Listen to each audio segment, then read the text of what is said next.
कहते हैं दुश्मन को कभी कमजोर नहीं समझना चाहिए, लेकिन ऐसा लगता है कि इजराइल से बार बार ये गलती हो रही है। दुनिया भर से पड़ने वाले इतने दबाव के बाद भी इजराइल ने गाजा में अपने दुश्मन हमास के खिलाफ तो लेबनान में हिजबुल्लाह के खिलाफ ताबड़तोड़ सैन्य अभियान चलाए, इनके कुछ नेताओं को मार भी गिराया। इसके बाद भी इजराइल के ये दुश्मन कमजोर होते नहीं दिख रहे हैं।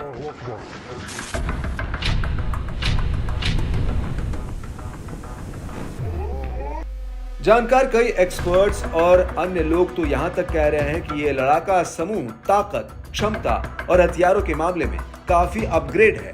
गाजा में की जा रही इजरायली हिंसा के खिलाफ यमन की सेना और वहां के हूती समूह ने भी हमास के समर्थन में लाल सागर में समुद्री जहाजों पर हमले कर रहे हैं।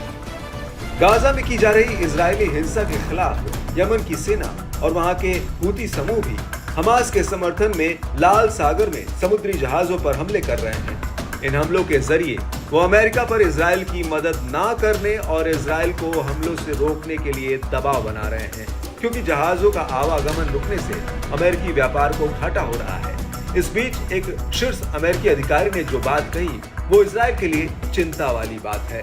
उन्होंने यमन की सेना के हथियारों और उनकी क्षमता पर आश्चर्य व्यक्त किया है।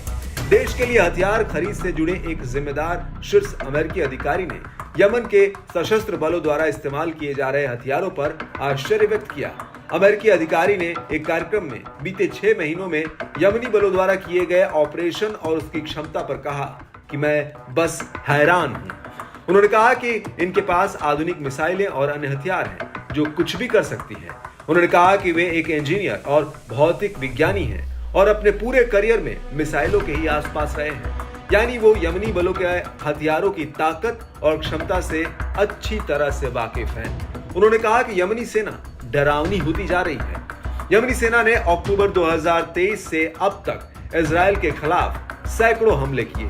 इजराइल पर दबाव बढ़ाने के लिए इसने इजरायली और अमेरिकी जहाजों को निशाना बनाया। इसके साथ ही यमन के सैनिक तट पर अमेरिकी सेना के जहाजों को भी निशाना बना रहे हैं। अमेरिकी जहाजों को यमन इसलिए निशाना बना रहा है क्योंकि गाजा में इजराइल जो कर रहा है उसमें अमेरिका ही उसकी मदद कर रहा है।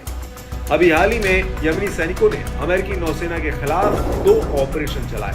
पहले ऑपरेशन में क्रूज मिसाइलों और ड्रोन का इस्तेमाल करके अरब सागर में अमेरिकी पोत पर हमला किया गया।